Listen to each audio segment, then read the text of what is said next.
A very special good morning, everybody. Welcome to another edition of the Morning Briefing. I'm Jeff DeForest, along with one Mike Lubitz. We don't want to mention the name of this restaurant we were at last night because, unfortunately, they had some issues. But a soft opening, invited the media, and nobody got to eat. Yeah. Not a good sign. Not a good sign. They were off to a very, very rocky start. They seated everybody at once, and then nobody got fed. And I would imagine the reviews would be somewhat unflattering for this particular place. It used to be a great joint, taken over by new management. They tried to do the right thing. It was an epic failure, as we are when it comes to college basketball, Lubie. And you know this to be a fact. And we've talked to many experts. We have friends that are coaches. We've talked to many, many coaches over the course of the season. Watched enough highlights on ESPN to have some kind of a fix about what's going on. But there's a reason, people. There's a reason that the cleaning lady routinely wins the office pool when it comes to the NCAA tournament. And it's time right now, Louie. Would you agree that if you're going to be betting on games in the NCAA tournament, you might want to zero in a little bit and get some kind of perspective on what's going on in the game? Does that seem fair, or is it a little bit early even? Is it a premature evaluation on our part to even think for a second that we might do a little research in handicapping the NCAA tournament? But it's almost impossible, right? It kind of reminds you of the song, "What Kind of Fool Am I That Never Watched a Game?" What do you think, Libby? You're freezing up a little bit on me on the screen there, but we want your thoughts anyway. There you go. It looks like a kung fu movie we're watching right now. Yeah, I mean, you're out of sync. Go ahead. I think we should have a clue. I grew up watching college basketball all year long incessantly, and it didn't help me with brackets. So no. I don't know if anything helps you with brackets at all, but I think if you're going to talk about it, if you watch it, it makes you look smarter. Well, the worst part of it all is that, as you start to zero in on this stuff, you realize how little you actually know about the game. I mean, take the example of yesterday. And we mentioned on this program that UConn looks to be unbeatable. Yes. That they're in a class by themselves. I was reading a couple of articles about it, and various reporters who I have great respect for and guys that write editorials about sports were proclaiming that not only is Danny Hurley now among the elite coaches of all time, that he's right up there with the Wizard, who, by the way, had a lot of help there from that Sam Gilbert guy, that booster. That was, how on earth? We've speculated on this forever. I don't know that we've ever gotten the answer. Kareem Abdul-Jabbar, when he was Lou Alcindor before he went to UCLA, did not want to leave his bedroom. He was curled up in the fetal position every time a recruiting letter came in, and his mother would read it to him and say, "Hey, Lou, you want to go to Purdue? You want to go to Ohio State?" And he was like, "I don't want to leave home, Mama." And all of a sudden, he goes as far away as he possibly can from his digs in New York and ends up in Westwood playing for the Wizard. And you would have to think that maybe there were a couple of dinners over at this guy Sam Gilbert's house before all of that took place. So, we know that the game isn't completely on the level and never has been when it comes to recruiting and things of this nature. And now with the NIL, we don't know. It's a Wild West. It's a real clusterfuck for coaches. They're dropping like flies, and all kinds of changes are taking place that the NCAA and its membership are unable to keep up with because they created a situation, right? Fine mess you've gotten us into this time. So it's made it especially difficult, certainly from year to year, to figure out who's going to be good in college basketball. But just yesterday on this program, Lubie, and I think you nodded in agreement, I'm not sure, but we were saying that UConn appears to be light years ahead of everybody else, that it's a race for second place at this point. So what do? They go out there and like the biggest bird you can fucking think of. I mean, with me, it was always a reference to the horror movie Rodan. And Rodan was this giant bird that would take on Godzilla and other monsters of its era. And, a Rodan-sized egg. I mean, they laid last night against Creighton. Creighton, a decent team. I don't know. Do you consider Creighton to be some kind of sleeper team? Do they win two NCAA tournament games? Or are they well-established enough? I mean, the last player I remember from Creighton was a guy named Neil Johnson, who was kind of in the Kurt Rambis mode with the New York Knicks many years ago, where they're starting some nondescript white guy, and you're thinking, what is he doing in this lineup? How is he in the starting lineup when you got Michael Cooper coming off the bench? I know they played different positions, but they had better players before they would have gotten to Rambis, who did, I don't want to do your dirty work. He did a lot of that sloppy stuff. He was a modern-day version of Bailey Howell at that time. A guy that was always in the mix there under the basket, getting garbage baskets and things like that, and willing to do all of the dirty work, all of the little things in the floor game that kind of help a team as a catalyst become a very good team while their superstars are basking in the glory of making all these tremendous shots. But he was like, do you remember anybody from Creighton? I'm sure they've had players that they put in the pros since, because they have been a somewhat prominent program, ranked number 15 in the country. Favorite guy, Kyle Korver's from Creighton. Kyle Korver, there you go. Yes. And Dougie McDermott was also Creighton. Creighton's actually like mini Gonzaga, right? Like Gonzaga's got to the point where they're just East Coast and Gonzaga. Okay. Well, no, I mean, Gonzaga. I'm sure they're in that category. School. Yeah. Gonzaga's a power school. They become literally like a new blood, where like they're a top 10 program. They get 5 stars. They're not considered a small school anymore. Creighton is still, I guess, considered that. But look, they're top 25 every year. They're right now top 15. They go to the tournament every year. And they're going to go on the rise now. Yes, they usually win games every year in the tournament. They're a legitimate program right now. And they're in I guess the Big East. I mean, so it's a legitimate college basketball conference, and they made the mark last night. How did the Big East, whose membership have become unrecognizable to anybody who followed the original and traditional Big East, how did they end up being so talented this year? It's pretty incredible when you think about it, because you would have thought that the conference was decimated with all the defections, especially any number of elite teams that ended up in the ACC and other conferences, and yet the Big East still looms as being very formidable and can't be discounted when it comes around to tournament time. There you go, Lubie. There's a classic example of what being a gas bag sportscaster is all about. Because we just finished saying that we know nothing about this. We had declared yesterday that UConn was the elite team, that it was so far separate from everybody else, there's not even a 1A or a 1B, that it's UConn and the rest of the field, and they go out and get shellacked after they annihilated Marquette in their previous ball game. They get shellacked last night by Creighton. Relatively, I mean, you would still have to say, in spite of the accolades and the factual truths that you just gave about Creighton, that still, I mean, it's a stretch to think of Creighton knocking off a team that had won 14 straight Big East basketball games and appeared to have established this giant separation from everybody else in the field. Now we know this, and they get crushed like a grape. So throw everything out the window. This happened last night. Now, it's not uncommon for, I mean, you have some, fabled undefeated teams that have gone all the way and gone through the season without losing a game. That happens, but it's not happening this year. And I don't know. Would you still consider, after this one loss where they get creamed by 20 points, that UConn is in a situation where they're in a class by themselves going into the NCAA tournament? That could be a very slippery slope to take that contention into this. Look, I wouldn't take last night's action and write them off suddenly, but they're human. Like, they just took a top 5 team and beat the crap out of them.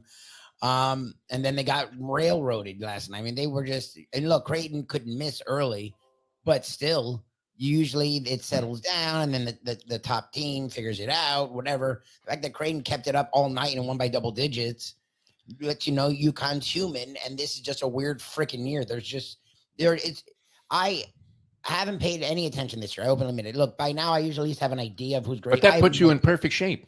That makes you a very dangerous commodity in predicting the outcome of these games. Honestly, yeah. You know how embarrassing it was when we were at the radio station and we would routinely finish near the bottom of the pack after the first day of the NCAA tournament pool. Yep. And everybody be giving us that look like you get, when you go to the doctor's office, they'd be giving you that look as if to say, you know what, you guys are supposed to know this shit.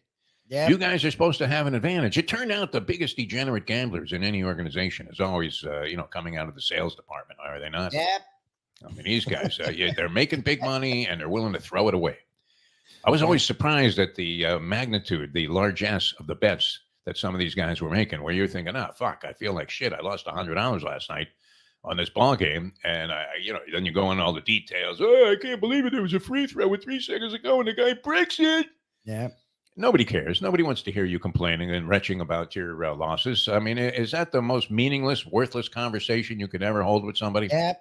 Nobody's listening. Guy comes up to you at the track. Oh, my God, I left out the 3. It's like, because you're a fucking idiot. That's why you left out the 3. You always leave out the 3. You leave out the key horse every time. No one wants to hear you crying. No one wants to hear you belly aching. Nobody wants to hear you fetching. But this is going to happen, and you're almost better off coming in with a completely blank mind about all of this stuff and no opinion whatsoever. Now we've had success betting on teams that were named after racetracks, which is one of my theories going into the NCAA tournament that think how solid that is. That is on some solid ground that theory is based. Call me Bill James, man. I mean, I may as well be writing baseball abstract coming up with this one. Monmouth usually, puts up a little bit of a threat when they get in. Belmont, pretty good. I believe there's a Pimlico College. Is that possible? But I don't think they've ever made the NCAA tournament. Oh, is there?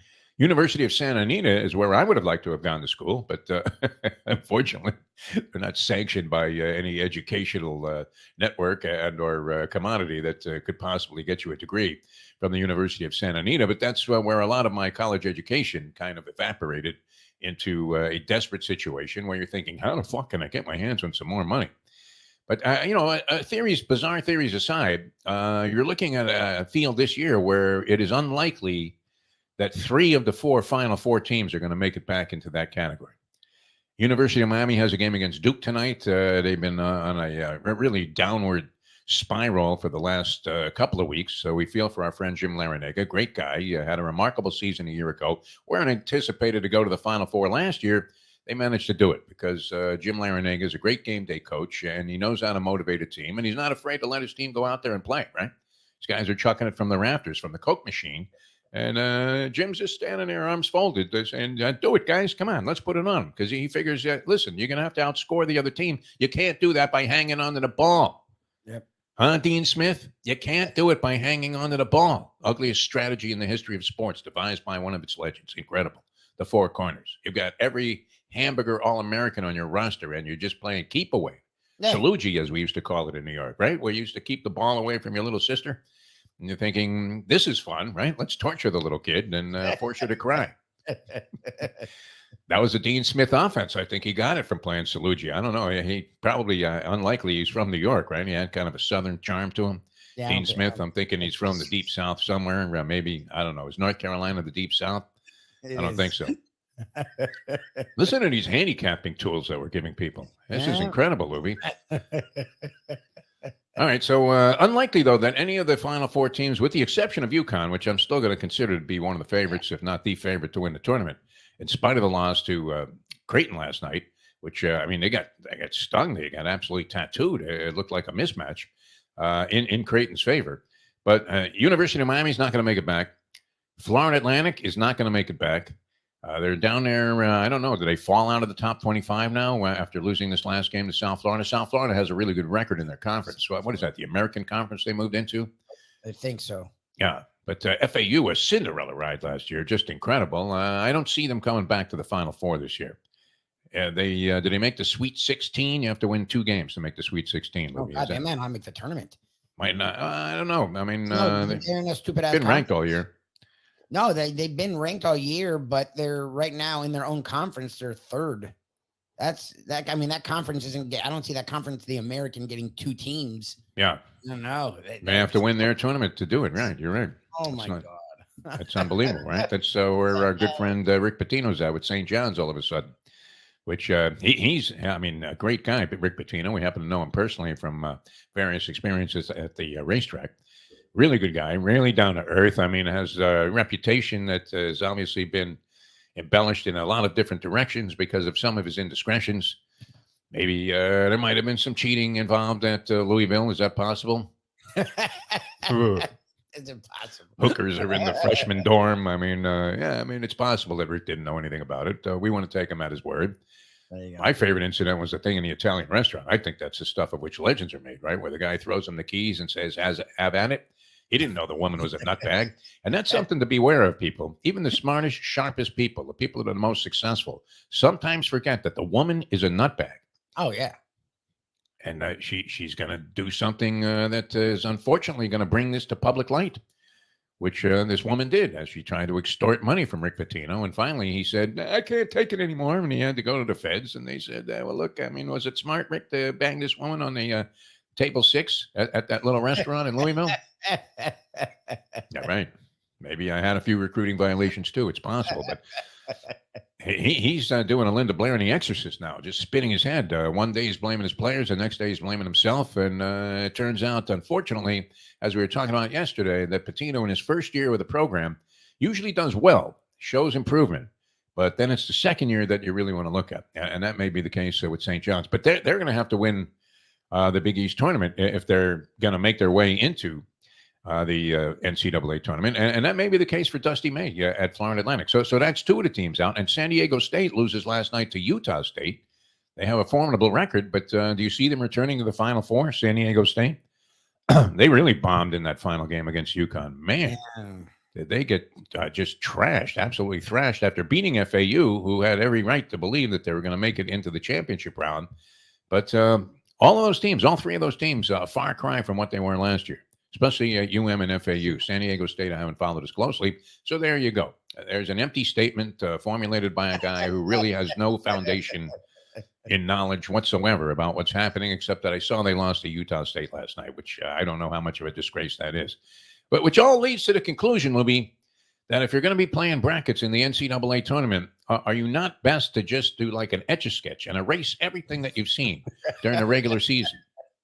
In formulating opinions and making wagers, which are going to be largely encouraged, you would think, by every entity that's televising this thing, including what is it? TBS? Do they now have a piece of it also? Oh, I mean, they're all. Is it Viacom still? I don't know what the CBS. They have the whole tournament, right? CBS, TBS, TNT. True, they're all under the CBS parent company. So CBS, the main hub, obviously, but like on the weekdays, they're not cutting their soap operas or whatever the fuck. Yeah. Their news program. So those games are on C-SPAN. No, it's TBS. Every year we're like, where the fuck is True TV? Yeah. TBS, TNT, True TV, CBS. I think that's still the case.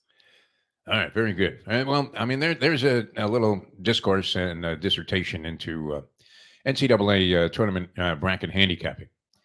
Talk to the cleaning lady. Even if she speaks in no Anglais, just go ahead and get her opinion on every game. Let her make her picks. You don't have to go to your dog. You don't have to go to your cat. You don't have to get like a talking bird of some sort.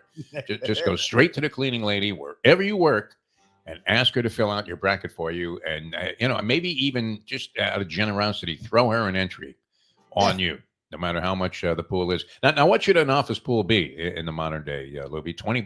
25, I guess. Yeah, 25. Okay. 25, I guess. Office pool.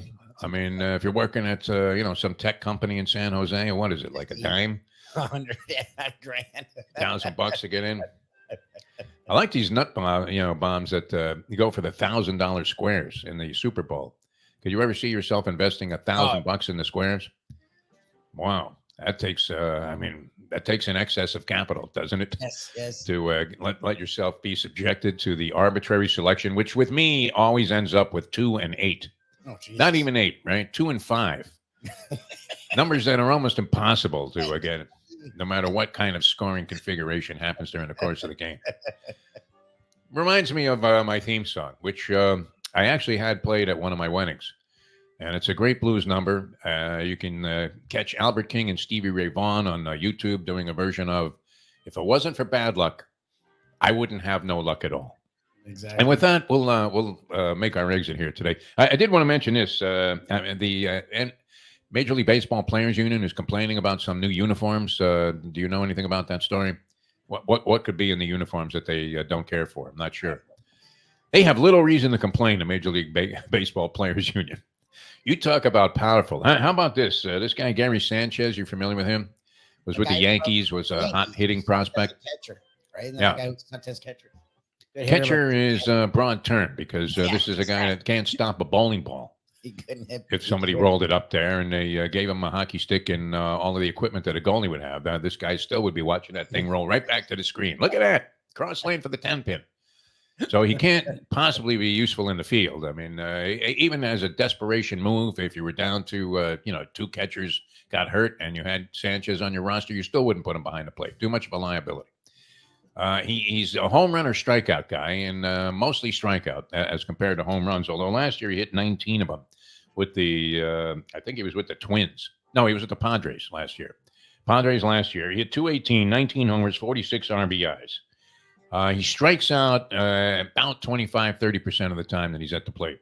including in 2022 when he was with the Twins, and he struck out 136 times in 419 at-bats. Oh, Jesus. This, my friends, Gary Sanchez, is going to be the designated hitter, probably against lefties, for the Milwaukee Brewers this year. You know how much money he's getting? After, one of the most failed compilation of statistics that you've ever seen in your lifetime, on top of the fact that you can't put a glove on this guy and put him in the field. Where you're thinking, wow, if we had a power-hitting catcher, that could be a real asset. But the guy has to be able to catch a ball. That's a big key. $7 million this guy gets for one season. 12. Imagine that. Yeah, maybe that was like a low ball. That's right. $7 million, and these guys are going to cry about putting on a different uniform? Holy Marvin Miller, what are we talking about here? Yeah, exactly. Wow. I mean, you're always thinking, I thought, when my first wife was pregnant with my son, now 41 years old, but I always thought about stuffing a 9-iron in the womb there, because you would want your kid to grow up to be a professional golfer. That looked to be far and away the softest spot that you could land in, even though these guys are great. But you can finish like 100th in the world and still make $1 million. Yep. Just in prize money out there on a professional golf tour. And of course, you're going to benefit from all kinds of endorsements and sponsorship dollars and things of that nature. Going to have a pretty soft life, all right? I mean, as witnessed by the times that we've been able to get to the players' buffet before tournaments that we were covering. And you're thinking, man, these guys are treated like royalty. I don't think Prince Harry had it this good when he was in the favor of the king. Incredible. But I mean, to be bitching about this uniform stuff when you got a guy like this, a complete stiff, a complete waste of time, Gary Sanchez, and this guy's going to make $7 million. I guess the 19 home runs would justify this kind of expenditure, but it's so limited that you can only have him DH against left-handers, and you can't ever play him in the field. And that's a $7 million a year player. Holy Joe DiMaggio, what are we talking about here? Remember, a guy would make $100,000, and everybody thought, oh, how could you pay that guy $100,000? Now you got stiffs making $7 million a year in Major League Baseball, and they're still finding reasons to whine. That's pretty ingrateful on the part of the Major League Baseball players who have always had the strongest union ever since the days of the late, great Marvin Miller. All right, we have to get out of here. I wish we could unionize like that. That would be fantastic. Imagine just being a total failure as a media member and still making $7 million a year. It's like, I wish I could restate my desires in my high school yearbook about what you want to be. I want to be a failed football coach. Exactly. Just get paid off the balance of a ridiculously fat contract after falling flat on my face. Holy Jimbo Fisher. Incredible. All right, so be careful, people. Your selections, start to formulate an opinion, and then before the tournament starts and you fill out your bracket, take the cleaning lady out to lunch. Tell her you appreciate everything she's doing, and just shove a little bracket in front of her and go, well, would you mind filling this out? Mind taking a little survey? That would be great. All right, we have to get out of here. That's today's edition of the Morning Briefing. I don't know that we accomplished anything of any specific nature, but it was a lot of fun being with you. For Mike Lubie Lubitz, I'm Jeff DeForest. We'll catch you tomorrow, the next edition, right here on NoFilter.net and Caffeine TV of the Morning Briefing.